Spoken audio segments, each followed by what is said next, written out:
Depuis quelques mois maintenant, Deco a repris le relais de Matteo Alemany comme directeur sportif du Barça.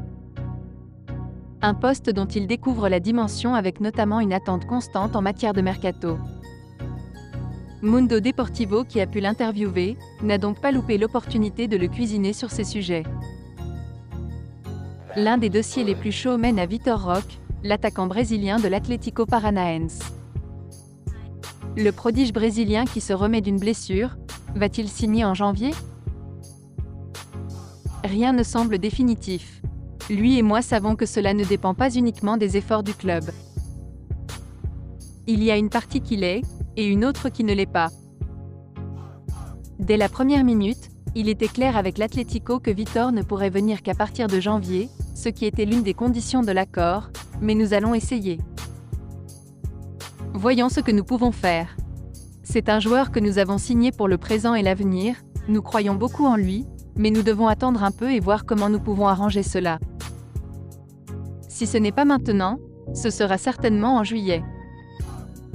Par la suite, Deco a évoqué les perspectives mercato plus globales.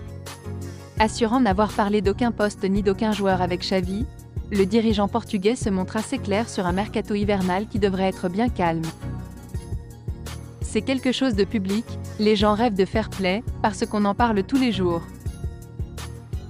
Nous savons que nous avons une série d'engagements, des choses que la Liga nous impose. Non seulement à nous, mais aussi au reste des clubs. Donc nous n'avons pas à nous plaindre, nous devons travailler pour nous améliorer et revenir à être le meilleur possible.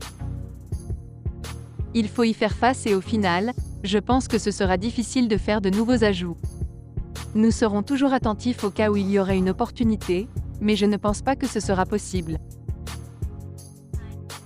Après ce week-end de Classico, le Barça fait forcément grise mine puisque le Real Madrid s'est détaché au classement de Liga avec 4 points d'avance, porté par un Jude Bellingham qui a renversé le choc quasiment à lui tout seul. Au sein du club Blaugrana, l'heure des constats qui font mal est venue et parmi eux, l'échec d'une recrue estivale est évident. Pour renforcer son milieu de terrain à moindre coût cet été, Xavi avait choisi l'option surprise Oriol Romeu, ancien de la maison Barça qui évoluait à Gérone.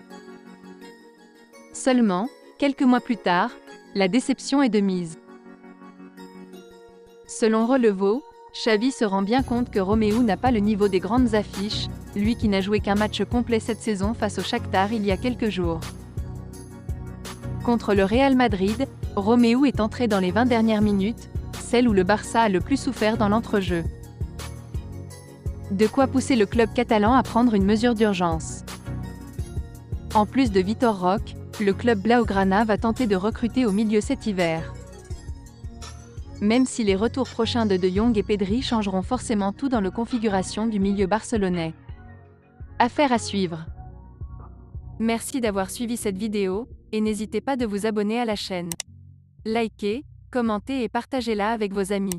Portez-vous bien, et que la paix soit sur vous. Wear earrings and not tattoos, and a normal car, and is an incredible player for us.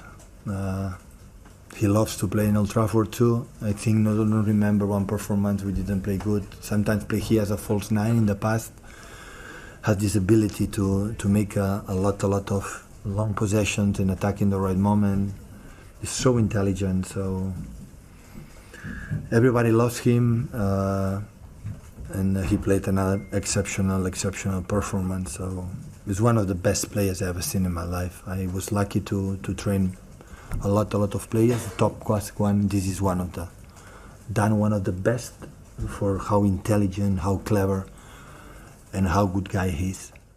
You see first half, it's toe-to-toe, and then it's really the result, just a penalty, changes the game. But even then, we could have returned in the game with, for instance, that shot of Scott McTominay just before halftime.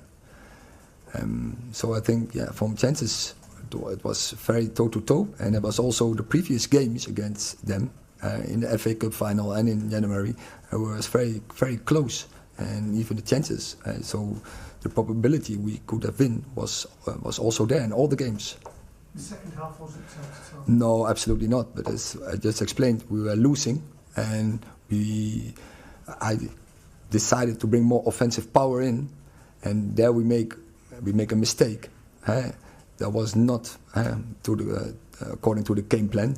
Go up to the keeper in that moment, and then we got outplayed, and the 2-0 too quickly, and then it was a tough game. Absolutely, yeah. But the first half, and don't forget, I think exactly how we had to play against them.